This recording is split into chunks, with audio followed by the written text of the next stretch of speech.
Bom, na Banguela, começando uma proposta de podcast aqui do Rio de Janeiro. Afinal de contas, a febre de podcast tomou conta dos Estados Unidos, da Europa, de São Paulo e agora aqui para assuntos nacionais, assuntos internacionais e assuntos da cidade também do Rio de Janeiro, né? A gente grava esse podcast no dia 7 de abril de 2021, dia 7 de abril, dia do jornalista, e estamos aqui exatamente ocupando uma nova mídia, já não tão nova. Como a gente sabe, o YouTube tomou uma relevância muito grande e hoje muitos canais no YouTube, inclusive podcasts no mundo inteiro, já têm audiências muito mais relevantes e maiores e faturamento maior do que as mídias tradicionais. E o primeiro tema, aqui com meus amigos João Carolo e Marcelo Peixoto, a quem vou apresentar individualmente, nosso primeiro tema é para falar exatamente desse pormenor. E aí? O que você acha das novas mídias e o que a gente acha sobre o futuro das mídias tradicionais em confronto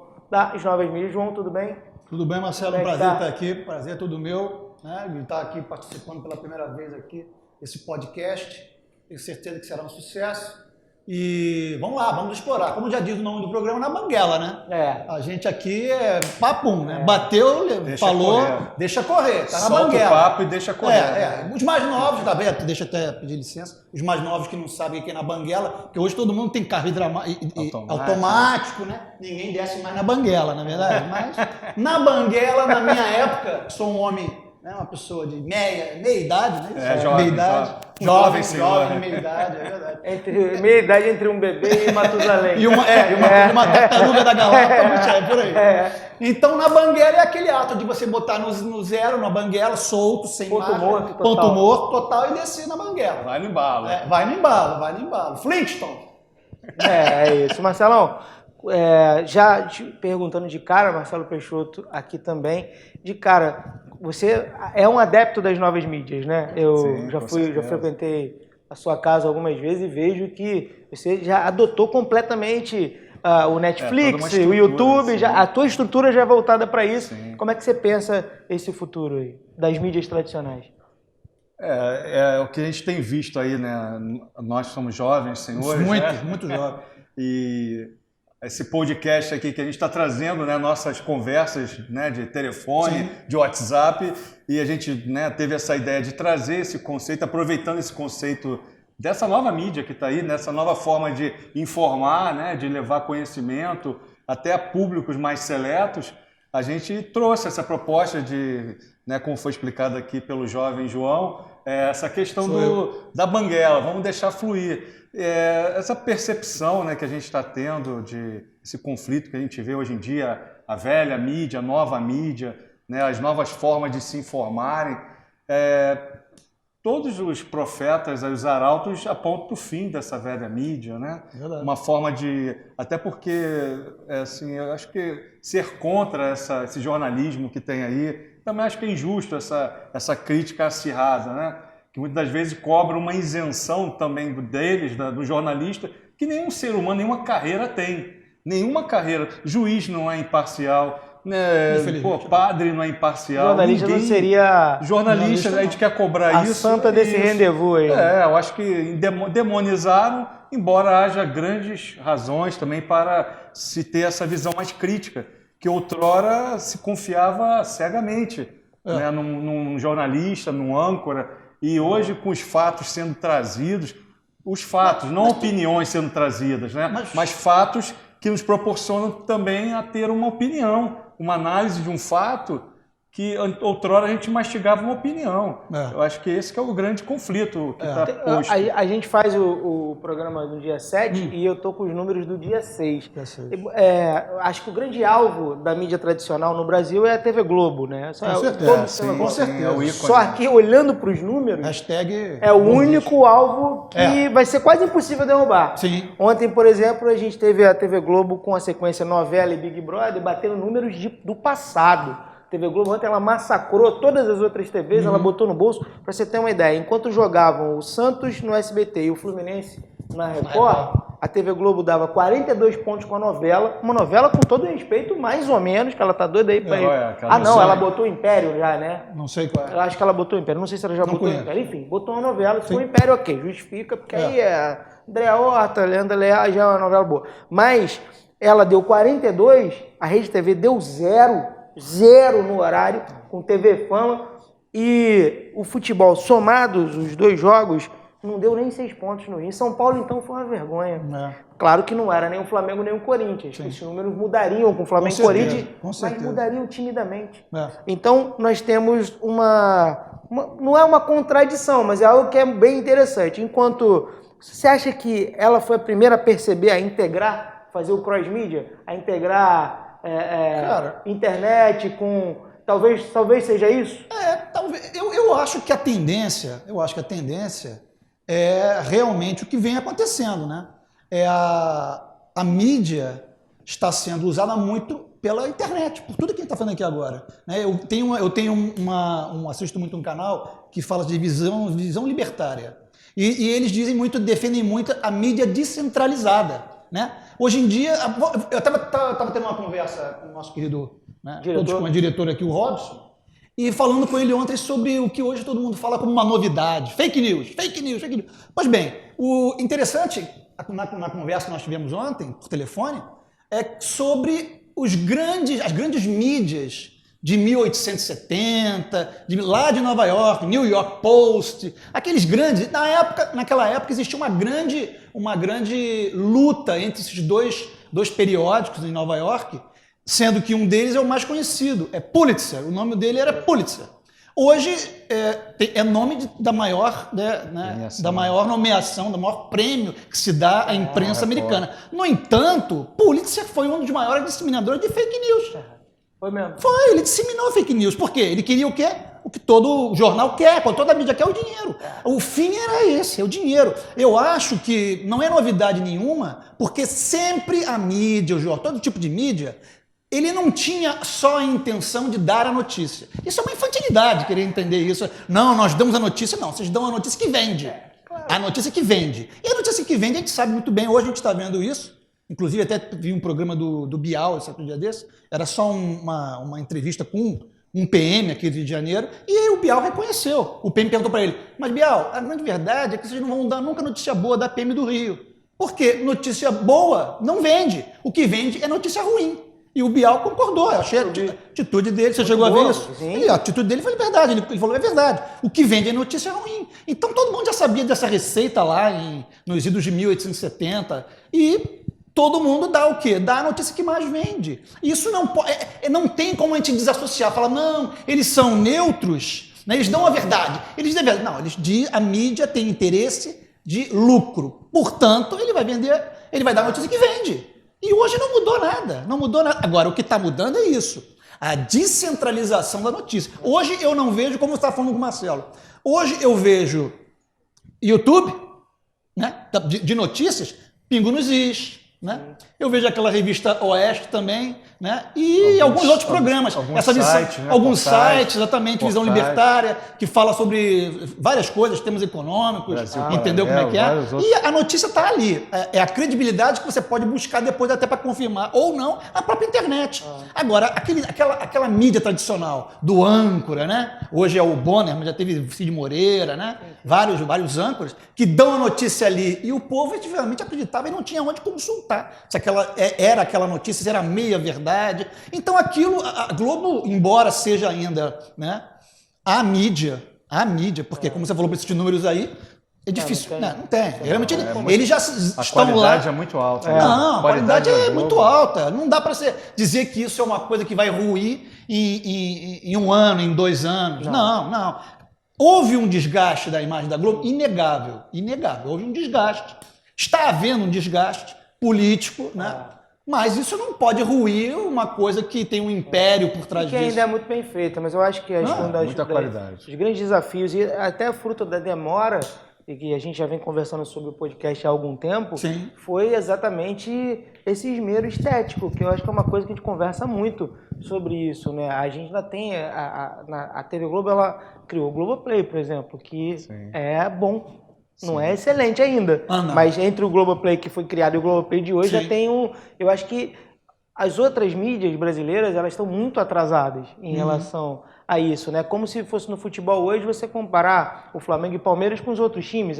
Há muita diferença e não é só de grana, não é só de grana. Não. Eu acho que tem muita gente...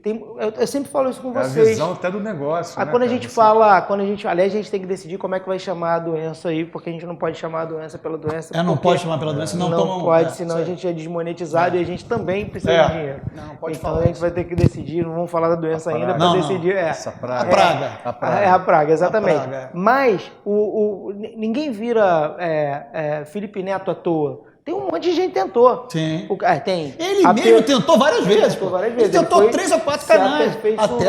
Até chegar naquele... Acho que a gente, o YouTube, ele dá essa noção, né? De muitos canais, de muita gente que começou sem nada, sem nenhum dinheiro, apenas com uma câmera, com um sonzinho razoável, e que foi se aperfeiçoando pela estética mesmo, antes mesmo do conteúdo.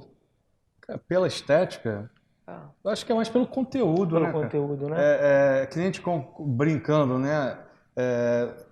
Parece que a mídia, tudo que está sendo produzido, né? Pega um Felipe Neto, né? Que tem um público de milhões de seguidores jovens, juvenis. Juvenis, exatamente. E aí fica sempre aquela pergunta, Marcelo, e a gente, cara, de 40 anos? Cadê os caras de meio... A gente não está morto. A gente tem a nossa visão de mundo muito firme, né? Nós temos a maturidade... E temos uma visão do mundo que a gente se adapta, né? Tanto é que estamos aqui tendo um podcast. Né? Geração X. Mas a gente quer também, a gente sabe Geração que tem um público que fala a nossa língua. Assim como esse oceano de jovens, toquei, o mundo é dos jovens, né? Uma geração sucede outra. Mas só que tem uma geração dos 40 e de 50 que está aqui, meu amigo. E a gente não vai sair tão cedo, né? E a gente precisa ser ouvido, a gente precisa... E esse conteúdo, né? Nichos que são alcançados, porque muitos começam. Você tem o do urubu lá, do urubuzoeiro, né? Do flazoeiro. O flazoeiro, você pega o nicho e a forma, a melhoria, óbvio que vem. Mas eu acho que tanto a estética, né, a beleza, a capacidade de produzir algo legal, ok. Mas anda junto com essa questão do teu público, do que você tem a passar, cara. É isso aí. Porque não dá pra gente sentar e ver Felipe Neto, meu amigo. Vai ficar falando que Felipe Neto é isso, aquilo não é, cara. Até porque a gente viu o Felipe Neto, era aquela na beira da praia, com óculos, falando umas zoeiras, né? Ele era até engraçado. Divertido. Ele era divertido, ele tinha um comentário ácido, né? Humor. E, eu perdi o contato com ele, porque não era a nossa mídia. Porque a gente cresceu, né? É isso, a gente cresceu. O Felipe Neto também até achei que ele estava na nossa idade. Mas, assim, né? Mas tem uma galera que pensa, cara, sabe? E a gente vê hoje isso, essa galera querendo ser amordaçada, calada. E são pessoas que, às vezes, até brincando no meu Facebook, que é meio bagunçado, né? Aquela coisa meio futebol, de tudo. E o pessoal, Marcelo, gostei, fala lá, e não sei o que, nossos contemporâneos, né?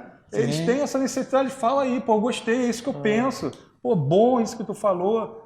Isso não vem de hoje não, Marcelo e João. O Nelson Rodrigues tem muitos textos ele falava muito sobre o recrudescimento de uma juvenilização. Já na década de 1950. Ele já abordava esse tema. Tanto que ele virava para o jovem e falava assim, meu conselho para o jovem é envelheça. Ele falava isso. Que era o normal. O que era normal. Mas não era... O jovem queria se assenhorar. Mas nós já estamos falando disso aí há quantos anos? Há 70 anos. Não vem de agora. Não. É que agora a gente recebe uma quantidade maior e parece que as coisas começaram hoje. Mas elas não começaram. O Brasil já é um Brasil que desvaloriza a cabeça branca, desvaloriza a experiência, tem quase 100 anos. O Brasil está há 100 anos destruindo a experiência. Verdade. Eu acho que esse momento é um turning point, é um momento de virada, em que o Brasil olhou, finalmente se reconheceu, porque não é mais uma voz que se levanta só com ela do Nelson Rodrigues sozinho. Verdade. Sozinho. O Nelson Rodrigues, ele chegava a falar, tinha um programa no início da TV Globo. Ele morreu novo, né? Relativamente novo. Novo para hoje seria novíssimo, né? Ele tem um programa do Otto Lara Rezende, com quem ele brincava muito, o super Otto Lara Rezende, escritor, jornalista e tal, que era um programa de entrevista, era o Bial da época. A TV Globo lançou esse programa do Otto Lara Rezende. E ele falava muito assim, os psicólogos do Otto, os antropólogos do Otto. Aí ele falava assim, eu sempre tenho vontade de gritar na janela, quem nada é um nadador. não é a piscina que nada. Porque eles sempre falavam do problema do jovem. Então, assim, o problema do jovem é que o jovem é jovem. Exatamente. Você não tem o problema do jovem. Não tem problema. O cara tem 18, tem 15, tem 14, e tem um problema. Exatamente. Você não pode esperar nada dele. Não. Só que o Brasil foi desconstruindo a experiência. E eu acho que esse é um momento em que está todo mundo olhando, inclusive muitos jovens, e falando assim, não, nós vamos beber nessas fontes aí da experiência. Acho que é um momento importante de virar. Com certeza, não tenha dúvida. O menosprezo da experiência se dá em todas as áreas. Né? Hoje em dia, principalmente, que uma pessoa com 50 anos não consegue entrar no mercado de trabalho. Né? Não consegue entrar no mercado de trabalho porque ainda há esse preconceito com a idade. Eu, particularmente, como dono de uma pequena empresa, eu adoraria pegar uma pessoa com experiência, de vasta experiência. Mas o cara vai de repente tem um detalhe aqui, o cara pode ter um vício, todo mundo alega muito. Não, ele traz vícios daquilo. Eu tiro o vício, filho. É o quê? Cocaína? Não é cocaína, então dá pra tirar esse vício, porra. Que vício é esse que ele tira? Pois é. Se não for um vício como esse tipo aí, qualquer outro vício que ele venha de outra... porque ele tem a posição dele, ele tem a postura dele, porque ele já é uma pessoa experiente. Não, isso é besteira. Eu acho besteira, entendeu? Então eu acho que tem que se aproveitar, sim, a experiência até porque nós somos jovens. Gosto de frisar isso aqui. Frise-se aí, somos jovens. O Robson mesmo me contou a história, acompanhei no início da pandemia. Foi um cara de mais idade na empresa dele, foi o que mais contribuiu com a empresa. Sim. Foi o cara que teve mais a disposição. Eu nunca esqueci disso. Ele falou assim, não, cara, o cara que é mais velho, o que é grupo de risco, foi o cara que foi lá e foi batalhar pelo negócio, por todo mundo, vestiu a camisa. Marcelo, para você ter uma ideia, isso é tão verdade que em todas as áreas, até na nossa mesmo, porque no caso, o nosso ouvinte, ouvinte é ótimo, né? De área de você. O ouvinte já entreguei a idade, né? Falar ouvinte já entreguei a idade agora, né? Mas a verdade é que na nossa área de direito, né?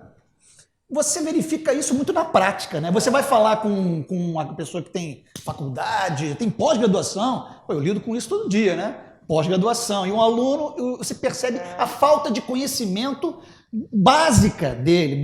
Eu, quando estava na faculdade, me lembro que tem uma história interessante, e esse rapaz hoje até nem é advogado. Ele fez faculdade comigo e depois foi ser corretor de seguros, né? E uma vez eu me lembro que eu estava fazendo estágio na Procuradoria do Estado. Aí tinha aqueles movimentos, lembra da maquininha lá dentro do negócio? Tinha que pegar movimento ali na máquina, lembra? Aquelas filas enormes lá no... Não me lembro o nome do setor. Tinha umas maquininhas que você ia lá tirar o andamento. Terminal de andamento lá. Isso. Tinha que mostrar carteirinha de estagiário. Um orgulho, né? Estagiário da PGE. Idiota. Idiota é a idade, né? Idiota. Aí... Eu me lembro que uma vez eu encontrei... Vocês já votaram na esquerda, né, gente? Não, eu não. Eu sou a ruiva. Você já? Nunca. Eu sou a ruiva original da casa. Eu tenho essa mancha, Você tem essa mancha, cara? Engraçado. Eu tenho essa humildade. Pois é, não, eu teria também, mas eu vou te ser sincero, eu sempre tive... Todo mundo me pergunta, você nunca votou? Eu falei, cara, eu não votei nem porque era um gênio, não. Não tinha nada de gênio. Eu considerava até. Hoje menos. Eu vou dizer até porque, fugindo um pouco do assunto, eu vou dizer, o meu raciocínio singelo, e é singelo mesmo, era o seguinte, na época eu vi meus amigos todos de colégio, de faculdade, né? Vota em tal partido, PT, PCdoB, e eu não votava por essa razão. Eu falei, minha gente, olha só, cara, pode ser infantil o que eu tô falando, mas na época eu dizia, eu não vejo ninguém querendo entrar em Cuba, eu não vejo ninguém querendo entrar na União Soviética, e pelo contrário, eu via... Eu não votei na esquerda por uma razão, porque eu sou mais novo que você. Você também não votou, então? Não, mas por uma razão. Quando teve a eleição de 89, eu tinha 15. O Robson, por exemplo, já votou. Eu não votei porque eu tinha 15. Mas na casa, eu teria votado porque a gente tinha um grupo que se reunia, apenas um amigo nosso, o Euclides, era totalmente Collor. Eu lembro disso aí. Sim. Quando chegou no segundo turno, aí a gente ficou meio assim, ainda ele tinha botãozinho do PT, aquela coisa, aí eu pensei, pô, se eu tivesse votado, eu fico raciocinando, talvez eu tivesse votado se tivesse 16. Eu vou até, agora, vendo você falar, eu lembrei, eu vou até o fato é que eu não votei. Vou me corrigir aqui, verdade, votei na esquerda sim. Porque eu votei no Fernando Henrique, pô. Então, não tem como dizer. Então, esquece o que eu falei. Agora esquece o que eu falei. Agora, lembrando aqui, originalidade da minha ruivice. Para você ver que a gente eu reconheço, naquela época eu não tinha essa noção de esquerda, de tão claro que a gente tinha noção, mas não tão significativa. Pensando bem, você falou um negócio interessante, né? A gente já traz a política que está... Se você olhar para trás, o que foi feito, por exemplo, com os militares e tudo mais, o Fernando Henrique ele foi mais contundente nesse revanchismo do que a própria esquerda, do que o próprio PT, mas o Fernando Henrique ele foi mais agressivo, foi mais rancoroso. Apesar de todo aquele verniz. O verniz dele. Na época não dava para perceber isso. Não mas percebia. Olhando para trás, ele foi muito mais agressivo. O Lula, muito mais. O Lula tratou muito melhor o governo militar, com mais respeito. O governo, inclusive, foi contra a Comissão da Verdade. Foi contra, publicamente. O Fernando Henrique, não. Como é que são as coisas, né? Isso é importante a gente falar aqui, eu queria saber a sua opinião. Porque quando a gente fecha uma questão, uma opinião em cima de alguma coisa, a chance da gente negar essa opinião, isso aí, o meu pai ouviu do Darcy Ribeiro lá atrás, ele falou assim, cara, o pensador bom é aquele cara que de tarde pode duvidar do que falou de manhã. Porque as coisas mudam, né?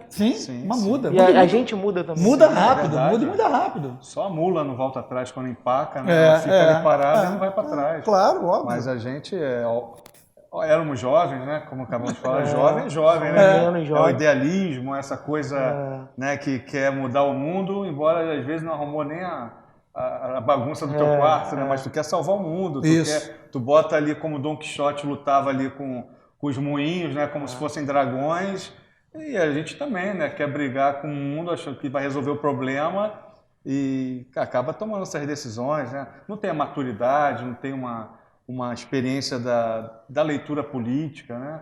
Ou aquele teatro que era montado pra gente também, como foi falado, Fernando Henrique era um lorde, né? Era um lorde, travestido de um PSDB, que é um partido Fabiano, que se colocava né? como de... Fabianozinho, né? Hoje sabe disso. Não é o nosso câmera nem editor, não é esse Fabiano aí, para deixar claro já que não é esse Fabiano. É a figura daquele lobo com vestes de cordeiro, né? E ali veio, estou com todo mundo trabalhar, até mesmo agressiva, parando hoje para verificar a forma mais agressiva de tratar, né, os próprios militares, atitudes revanchistas, né, para com os vencedores. Porque o Brasil é o único lugar que o vencedor ele se dá mal na história, né? Normalmente não o vencedor conta a história. Aqui no Brasil não. O vencedor, que foi o povo brasileiro, através também aí de uma... Né, mobilização e acabou culminando pela entrada dos militares. Não contou a história. Não conta a história, a gente tem que ficar ouvindo a história, a versão do derrotado. Aqui a história que foi bem tratado depois, houve uma anistia. Tom Jobim falava sobre isso. Ganhar é um pecado no Brasil, ganhar sempre foi um pecado. Tom Jobim falou muito sobre isso. Sim, né? É verdade. E quando eles foram voltar, né, uma proposta de democratização, de devolver o poder para o povo, né, feita de uma forma harmoniosa, pacífica, ordeira, e depois quando o Fernando Henrique assumiu depois Itamar, até chegar ao Fernando Henrique, né? Toda a razão. Um dos melhores presidentes, o Itamar. Foi. Um dos melhores presidentes, pô. Segurou o rojão da simplicidade, né? Isso. Simplicidade. Todo mundo fala, hoje todo mundo é pai do Plano Real, mas não é ele. Itamar, pô. Costurou, né? Foi ele que costurou aquilo tudo ali. O Fernando Henrique pegou para ele porque ele era o ministro na época. Ministro da Economia, mas o plano é do Itamar. Um bom mineirinho, né? Soube costurar, segurar aquele momento ali, né? De trazer para a União ali, porque estava vindo de um impeachment, né? Do Collor. Né? Estava lendo, eu gosto muito de Maquiavel. Maquiavel é um pensador muito interessante. Né? Não, Maquiavel entrou para a história erradamente, né? Só pelo príncipe. Mas Maquiavel escreveu teatro, escreveu muitas coisas boas, né? E Maquiavel, ele faz ele chama de virtude, não de virtude, a virtude psicológica do psicólogo, a virtude do mérito, da ética. A virtude do Maquiavel não é essa. Ele separa a virtude dele quando as coisas não acontecem por acaso. E ele chama, também de uma outra forma, orientando o príncipe, ele chama de fortuna, não a fortuna, ele chama de sorte, de acaso. Então é virtude e fortuna. São a dicotomia forma de dicotomia do Maquiavel.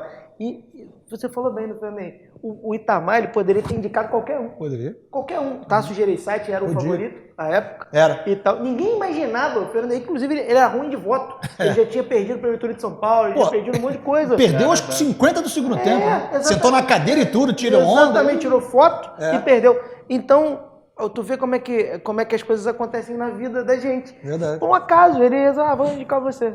Ele já fazendo, foi lá e indicou, mas não era o cara para ser indicado. Então a fortuna foi maior para ele. E ele pegou essa sorte e ele, mesmo assim, com toda a sorte do mundo, Hoje a gente olhando para trás vê o quanto ele foi revanchista, Sim, o quanto aquela pose de Lorde, sim. o quanto ele até hoje ardiloso, né? delibera na sombra. Sempre.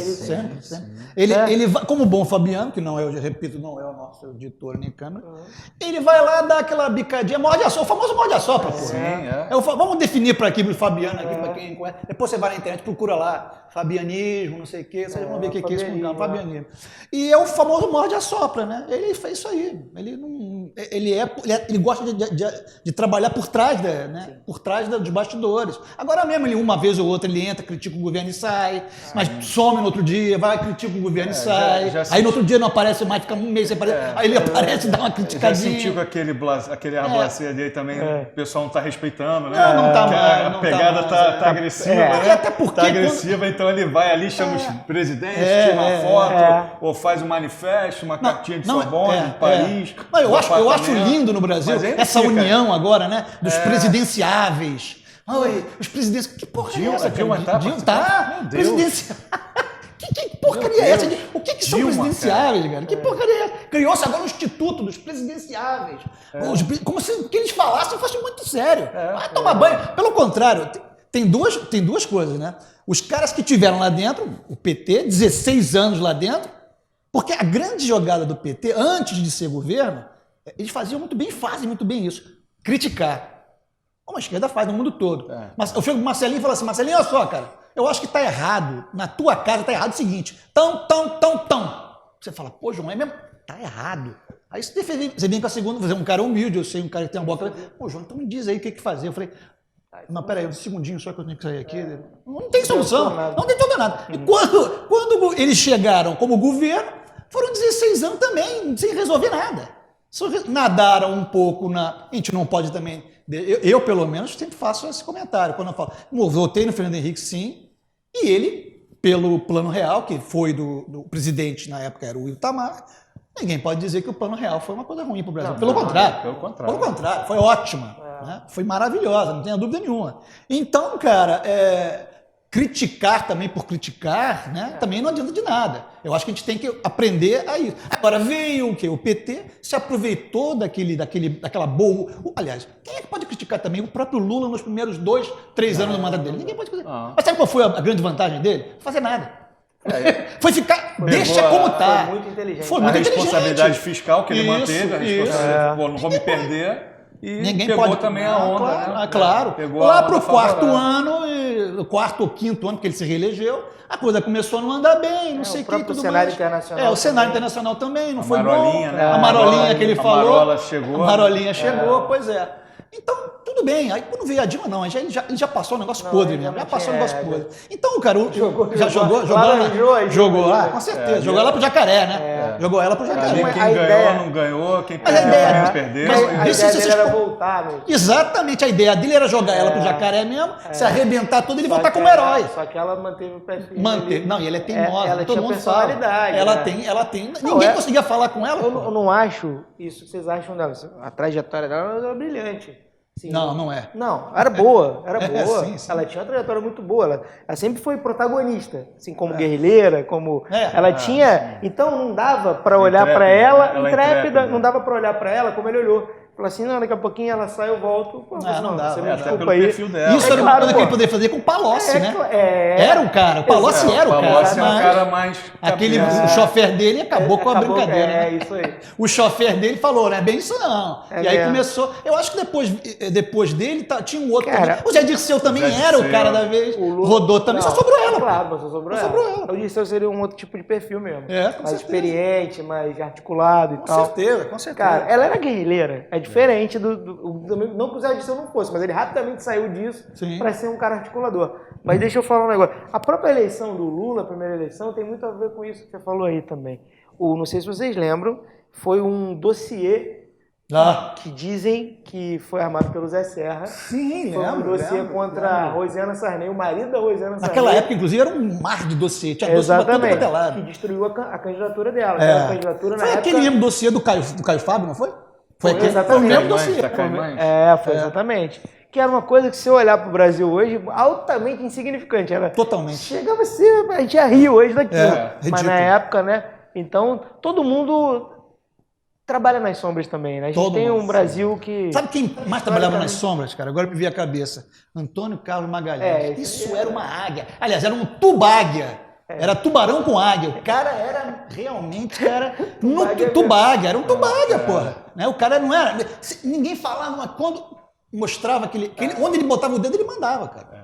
Mandava muito. Ele é dono da Bahia. O neto dele tá aí. O neto dele tá aí, não deixa mentir. Aí o presidente do DEM, né? Inclusive, o filho, porque esse é o neto, tá? As pessoas podem entender. O filho dele era o próximo presidente. Morreu de uma maneira estúpida, correndo lá na Pampulha. Na Pampulha, exatamente. Morrendo lá em Brasília mesmo. Teve um problema cardíaco. Luiz Eduardo Magalhães morreu. Essa perda que ele teve, foi muito forte para ele. Dizem que ele entrou em depressão profunda. Claro. O Luiz Eduardo Magalhães, ele era uma persona muito diferente do Antônio Carlos Magalhães. Ele era uma evolução. E o próprio ACM enxergava isso nele. Tanto que é uma contundente declaração do Fernando Gabeira. Eu gosto do Gabeira. Quando o ACM... Tá vendo? Olha aí. Eu gosto do Gabeira. O João não gosta de ninguém de esquerda. Não é mentira, eu gosto do Gabeira. O Gabeira se desesquerdizou há muito tempo. Sim, irmão. Virou ele cresceu, né? Aliás, deixa eu até falar uma coisa aqui que eu estava achando muito engraçado. Essa história de que ele se desesquerdizou. Tem muitos, né? Eu estava vendo entrevista do aquele que morava, um jornalista da Globo, o Francis, como é que é o nome? Paulo Francis. Ele tem uma frase linda, quando entrevistaram. Eu também adorava ele. A pergunta que o repórter, a primeira pergunta fez para ele: o senhor é visto como um traidor, um inimigo, né? Porque o senhor é da esquerda e agora o senhor veio para cá, para Nova York. Ele falou: poxa, primeira vez. Bom, eu era criança e virei adulto, né? Primeira que ele deu. E segunda, ele falou logo em seguida, e tem um detalhe, isso era a década de 80, ele falou assim: só no Brasil é que levam o socialismo a sério. O mundo todo isso não é levado a sério, só no Brasil. Isso falava muito isso também. Chico Anísio dizia, claro. Nelson Mota. Vários. O que não dá para a direita também, ou seja, para quem o salvo-conduta. A gente não pode também dar... Nunca. Nem essa direita também. A gente não pode dar carta branca para os caras fazerem o que estão fazendo. De jeito nenhum, mas não. É para isso que serve a oposição. Uma oposição séria, uma oposição que não fica apenas fazendo frufru, né? Dizendo tudo, porque o presidente faz um negócio, aí vem a esquerda e fala: pô, isso é bom pro Brasil, mas tem que ser, não posso apoiar o que o cara disse. Isso é muito comum no Brasil. Aliás, isso é uma coisa muito comum na política brasileira. Você é o prefeito hoje e eu quero ser um prefeito de outro partido amanhã. Então, na campanha eu digo: o Marcelinho fez tudo errado. Não pode ser, filho. O nosso político é incapaz de elogiar e dizer: vou continuar fazendo aquilo que ele faz, porque naquele ponto ele estava certo. Mas eu fiz uma entrevista um pouquinho antes da eleição com o Eduardo Paes. Tem até no meu Facebook entrevista com o Dudu, uma entrevista longa. O Dudu. Fiz exatamente com esse programa que a gente usa aqui. O último do João Maite? Mas ali ele foi bem, cara, que ele falava, o viés era voltado para as escolas de samba, numa parte da entrevista, e ele falava que tu podia criticar o Crivella por tudo, menos por ser pastor. Eu falei assim, pô, isso é a única coisa que ele é bom. Sim. Ele disse assim, aí não dá. E eu achei meio interessante, porque ele falou: não, isso aí, ele fez, e aí foi até quando ele foi muito sincero ali, que eu achei interessante, que ele falou: não, esse dinheiro eu também não vou dar mais não, porque não tem. A minha prefeitura de 2008 até 2012, especialmente, era uma prefeitura com uma injeção de capital absurda no Rio de Janeiro, e a gente fomentava os eventos e tal. Hoje pré-Copa do Mundo, pré-Olimpíada. E ali eu achei interessante, me ganhou ali. Eu falei assim, pô, não tá falando a verdade, mesmo contra os interesses de quem tá vendo, que era um público específico que tava vendo e que tomou um baque. Achei bom, achei que a gente precisa, acho até, mudando já de assunto e vindo para Praga, voltando, né?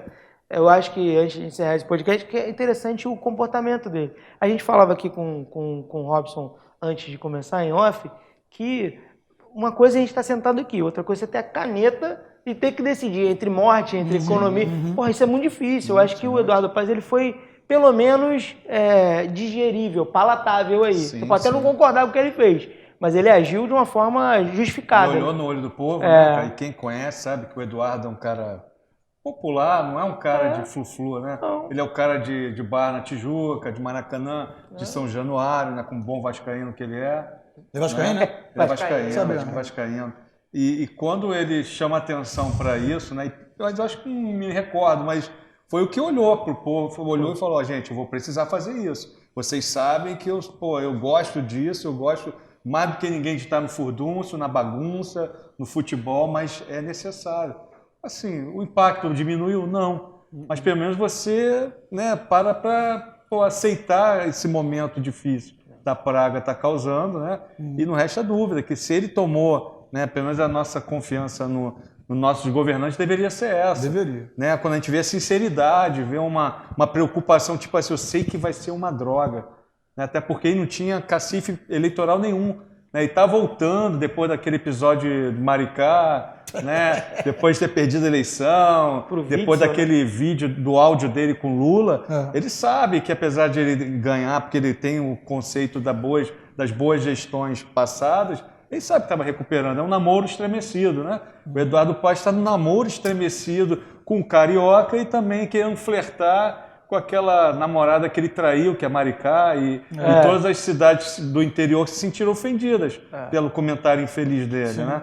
Então, assim, esse olhar que ele teve para o povo, eu acho que eu percebi que era grave por causa da praga, os números estão aí, né, que não deixam mentir, mas, assim, nesse quesito, o Eduardo Paes, ele soube falar com o povo dele, né? Ele soube falar, trazer essa gravidade. Cara, é muito fácil a gente falar. Sem flu-flu, né? É muito fácil a gente falar que. Como você falou, com a caneta na mão, você tem que decidir. A pressão é muito grande. De todos os lados. Todos. De todos os lados. Você tem que decidir. E alguns prefeitos de algumas cidades, né, foram pelo outro lado. E deu certo. Mas, por exemplo, o que eu vi a última agora foi aquele de Chapecó, né? Chapecó, ele fez o que ele achou. A repercussão é lá, né, cara? Exato, ele falou, a minha cidade é aqui, são 250 mil. Mas Chapecó é uma outra pegada. É uma coisa pequena. Chapecó, por acaso, tá no Brasil. Mas também Mas lá, se você for ver o outro lado da moeda, tem Araraquara, que foi o mesmo número de medidas. E tem totalmente errado lá. Entendeu como é que é? Verdade. Então, o fato é, o cara tem que tomar uma atitude. O gestor consegue pelo menos botar em prática algo que ele quer. Coisa que no governo federal... Até ontem eu estava vendo lá uma live do Gentili, né? E ele abre, né? O Danilo Gentili, ele abre lá se alguém quiser. E aí entrou aquele barbudo. Caramba. Que usa? Tem um podcast, tem o canal dele, o canal Forte no YouTube. O Guilherme Fiuza, não? Não, o guitarrista, que tem guitarra. O Roger? Não é músico. Moura? O Nando Moura. Nando Moura. Aí o Nando Moura ali, né, cara? O Nando Moura tá muito bom, muito amargurado também, né? E aí ele entrou ali, o Gentili, de 11 horas da noite, né? Aí ele, não sei o que, né? Que o Gentili apareceu ali empatado com Dória, né? Dória, Huck, Gentili para presidente, né? E aí o Nando Moura ali, né, assim, num tom leve, brincando. Só que daqui a pouco o Nando Moura veio. Tá um pouco pesado. Óbvio que o momento, né, as mortes da praga aí no país entristece qualquer um. Mas, ele veio com aquela amargura, sei lá, né, cara, e jogou ali, agora aqui, Gentili, não brincando, assim, um tom mais sério. Se você fosse presidente hoje, 4 mil mortes, o que você faria? Aí eu fiquei esperando para ver, né, o Gentili também, assim, muito triste, óbvio, né, todo mundo, não há quem não esteja, né, ninguém está satisfeito com isso. E ele, Nando Moura, eu acho que não é nada fácil tomar certas medidas, porque o povo é contra, né? Tem uma galera que trabalha contra, a coisa é muito grave. Eu acho que não é uma coisa tão simples, né? Mas com certeza eu teria tentado fazer alguma coisa, né? Assim, aí resumindo também, ouvindo aquilo ali, o Gentili percebeu, né, esse ódio, né, que o Nando Moura... Eu acho que quando o crítico é tomado de ódio, você perde, cara. Perde o bom senso. Perde o bom senso. Eu até gostava do Nando Moura. Mas assim, passa ódio, passa um rancor exagerado. E você é esse perigo de você não enaltecer o que tem que ser enaltecido. Você criticar o que tem que ser criticado. Vou dar um exemplo aqui. Até quem passou para mim foi o Bruno ontem. Eu nunca vi. Mas o Bruno me passou um áudio aqui do José Linhares Júnior. Conhece? Conhece. Conhecido, né? Quando eu li o comentário, eu falei José Linhares Júnior. E ele é crítico do governo. É crítico do governo. Mas depois é longo o vídeo, não vamos botar aqui, mas que tem interesse depois, vai dar lá onde ele fala sobre isso no YouTube, ele tem também uma coluna, né? E ele é crítico do governo, mas tem uma semana que me mandou isso, ele no áudio deixou bem claro que Ele mesmo fez uma autocrítica, acho que exagerou. Entendeu? Acho que exagerou nas críticas. Que tem coisas boas, e tem que ser não ser coisas boas. Né? Então, você vê, um cara que pode ser um crítico do governo, como a gente estava falando aqui, a gente tem que ponderar, cara. Sim. Por exemplo, se eu sou crítico do PT, claro que sou. Mas se alguém me perguntar, ele não fez nada de bom, eu vou dizer, não, fez, claro que fez. Pô. Teve coisas certas. Né? O começo foi bom, o final é que foi um desastre. Né? E o Fernando Henrique também, e o Bolsonaro também. Né? Tem coisas boas e tem atitudes que não são boas. Agora, dizer que tá tudo errado, tá tudo ruim, os números não mostram isso. É uma coisa que é do penalista, né? Eu sou penalista, vocês sabem disso, e eu analiso fatos. O direito penal, todo mundo sabe disso, que a gente faz vê uma cena que pode ser um crime ou não, daquela cinemática delitiva, como a gente gosta de falar, a gente vai tentar encaixar no tipo penal. Né? A gente vai tentar ver aquele fato, subtrair coisa alheia móvel para si para ontem. Então eu estou vendo lá o Marcelinho pegar o dinheiro sem que o Robson veja, esconde no bolso e sai. Então eu pego aquilo ali, é um fato, eu vi um fato acontecendo, e vou ver no 157, 155, roubo, furto. Então o penalista lida com fatos. E trazendo para a política também, eu só posso fazer crítica de um governo qualquer nos fatos. Qual é o fato? Quais são os números? Os números não são ruins. Pelo que eu sei, eu vi ontem, até ontem foram pegando o viés da praga, né? São 20 milhões de vacinados no Brasil. Né? Não, a vacinação está... A vacinação, 20 milhões de vacinados. Aí quem quer fazer críticas fala ao contrário. Não, mas Israel está na frente. Pô, meu amigo, Israel tem 9 milhões de habitantes. Liechtenstein já Liechtenstein completou. Tá todo mundo. 3 mil habitantes. Liechtenstein é menor que Nova Iguaçu, pô. Tá de brincadeira. Essas comparações não se jogando bem. Liechtenstein melhorou. O futebol melhorou. Exato. O futebol melhorou. O futebol melhorou. Liechtenstein tá arrebentando. Então, quer dizer, você tem que analisar fatos. Por exemplo, é muito comum agora as pessoas da esquerda também dizerem o seguinte: não, ele é um ditador. Ah, tudo bem, ok. Mas se alguém me diz isso, eu pergunto, me diga um ato, um fato, ou uma tentativa de ser. Diz me conta um. Nenhum, não tem nenhum ano. Pelo contrário, a gente vê em outros poderes, isso sim, ditaduras, né? Ditaduras. Determinar contra-legem.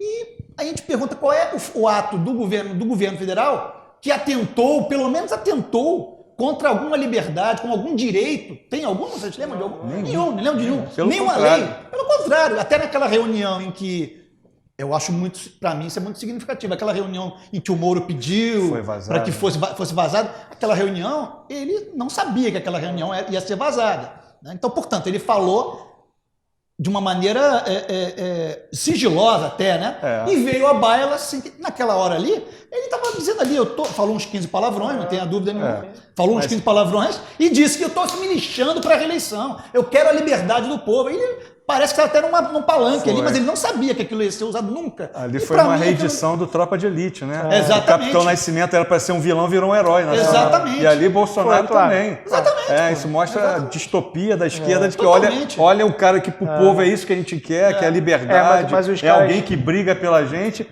E acho que é um anti-herói quando é um herói. Mas eu acho que tem quem manipula isso, quem manipulou, por exemplo, essa reunião, não fazia parte, porque os caras mais espertos, eles sacaram isso. Foi um cara malandrão de esquerda que me sacou. Falei assim, isso aí vai reeleger o Bolsonaro. Vai, com certeza. Qualquer com dois parafusos. Com certeza. Foi só a obtusidade de quem divulgou isso. Chega a ser surreal, que foi o inimigo que botou aquilo ali. Foi embora, né? O Wagner Moura, dizem que não se perdoa até hoje por ter feito tão bem o Capitão Nascimento. Verdade. Ele achou que aquilo ali seria um cara ojeirizado, exatamente. Que vamos expor toda essa baixaria. Virou um ídolo nacional, cara. Capitão Nascimento. Verdade. Ele atirou para um lado e acertou no outro. Atirou no que não viu, acertou no que viu, né? Ou vice-versa. Porque os heróis sangram, os heróis matam, né? Os valores o povo tá de saco cheio de ver que não existe direito. Não existe justiça no Brasil. Na verdade E uma outra coisa que eu sempre tô falando muito isso ultimamente, que eu me arrependo. Arrependo é claro que é um pouco exagero, mas eu fico muito decepcionado com o fato de ter estudado tanto, ter escrevido tanto sobre direito penal, né? Que é a minha área, dado aula sobre isso, e hoje em dia eu não acredito mais nisso. Não acredito mais nisso, não, cara. Não acredito mais nada do que isso é muito grave, né? Isso é muito grave. Para mim foi uma coisa assim, uma catarse, sei lá o que a gente pode dizer. Mas eu vendo as decisões do STF, são esdrúxulas, são patéticas. Eu lembro que quando a gente estudava, Marcelo talvez lembre disso, quando eu estudava no cursinho, posso falar até qual era, porque não existe mais, né? O CEPAD. Né? A gente conversava nos corredores, no intervalo, e aí cada um queria ser uma coisa, né? Quando eu estudava, eu quero ser delegado, eu quero ser isso. E eu me lembro que a brincadeira ali, nossa, juiz, quer ser juiz, para falar em relação, mas quando tu for juiz, como é que tu faz? Pega um bandidão mesmo, o que tu faz? A brincadeira é essa, eu prendo, depois eu arranjo motivo para mandar o cara preso. Era a brincadeira que a gente falava. Aí a gente até brincava, realmente, tem motivo para tudo. Prendeu, não tem um lato probatório, a gente inventa. E mantém o cara. A gente falava isso de brincadeira. Está acontecendo já há Isso está acontecendo no STF. Isso está acontecendo no STF. Inimaginável, cara. Como que eu vou inventar uma tese, alguma coisa, para manter um cara preso ou para soltar uma pessoa? Essa senha condenatória é uma coisa que... Loucura, cara. A gente não podia esperar de que... Pô, se todo mundo que não tem poder nenhum já condena o outro, seja na família, seja... Você imagina o cara que tem a caneta. Você não poderia esperar outra coisa do brasileiro. Né? E eu vejo ainda pessoas querendo... Minha cunhada, semana passada, falando comigo, não, mas por que ela mora lá na Flórida, né? Falando, porque o Supremo dos Estados Unidos não faz isso não. Faz isso não vai comparar isso não. Brinca disso não. Não brinca disso não, filha. Sabe o que tá falando? Supremo dos Estados Unidos? Ela, pô, Supremo dos Estados Unidos é o Supremo mesmo. Você sabe que tem uma... Ninguém tem nem rede social, não. Tem uma tese... Ninguém tem. Aqui virou uma feira, né, cara? Virou uma feira. Não, virou feira. Eu queria falar cara. muito sobre isso nos nossos próximos programas. Não sei nem quanto tempo tá falando aqui. Tá chegando ao fim. Tá marcando aí já? Fim, né? Pô, agora que eu tava esquentando? É o seguinte, veja bem. Segura a É o seguinte, munição. eu queria falar muito sobre isso, falar sobre... Você sabe que o Eurico Miranda, que morreu, eu gostava do Eurico, assim, pessoalmente. Depois eu fui, obviamente, vendo que... Mas ele se deu muito bem, inclusive financeiramente e politicamente, certamente, defendendo a entidade. Ele colocava o Vachagão, tudo. E eu, sinceramente, sou o cara que eu não acredito na entidade. Eu acredito no ser humano. A entidade é um pedaço de papel no registro civil das pessoas jurídicas, na junta comercial. Não existe entidade sem ser humano. E não existe STF. Existem 11 caras. Exatamente. São 11, né? Sim. São os piores 11 que já existiram. Se você tem 11 caras, seleção de 70, seleção de 58, vai dar certo. Se você tem 11 caras com seleção de Liechtenstein, não vai dar. Não tem como. Foi a pior escalação da história do STF. Porque e ainda mais que é uma escalação mesmo. Não é nem uma parada só meritória. Tem mérito, ninguém é trouxa também. Ninguém chega ali otário. Mas o cara chega menos ético, menos técnico. Sim, mais comprometido. Mais comprometido. Então não tem muito o que fazer. Não. Tanto que a última indicação, a primeira do Bolsonaro, foi muito polêmica exatamente por isso. Porque do nada ele tira um cara que não era favorito. Tirou o coelho da cartola. E é assim que foi feito com o Toffoli. Assim, então não tem, assim, não existe o STF. Quando a gente fala assim, porque eu acho que a gente tem que combater os problemas reais, a vida real, a vida pragmática, o dia a dia. A gente está entrando num campo muito do lúdico, e esses problemas não vão se resolver no lúdico. Não. Assim, o STF ele é uma entidade que está lá, é um prédio, é uma configuração constitucional que tem os caras que decidem aquilo ali. Os caras é que a gente tem que melhorar. Assim, mas como base de luta, como objeto de desejo, não é nada pra mim. Sinceramente, muda zero na minha vida. Agora muda o ser humano. Enquanto a gente não melhorar o ser humano, vai ser muito difícil melhorar o Planalto, o STF, o Congresso, a nossa casa. Não é? Acho que um dos desafios... É o ser humano, realmente. Você não tem dúvida nenhuma. Isso aí... É aquela máxima do brasileiro, né? Nós, acho que, sei lá, 90%, 95% dos brasileiros, nós não confiamos nos políticos, mas acreditamos no governo. Na entidade acreditamos. Mas os políticos que formam, que estão lá na entidade, a gente não confia. Como que pode, não cara? Tem como. Não é incoerente. Não tem como, claro. É incoerente. Ou muda-se isso, né? Claro, essa questão do ser humano, do que está andando pelo Terra Brasílias aqui, fica difícil. Você não tem como, cara. O ser humano ele é que interfere em todas as relações. Pô.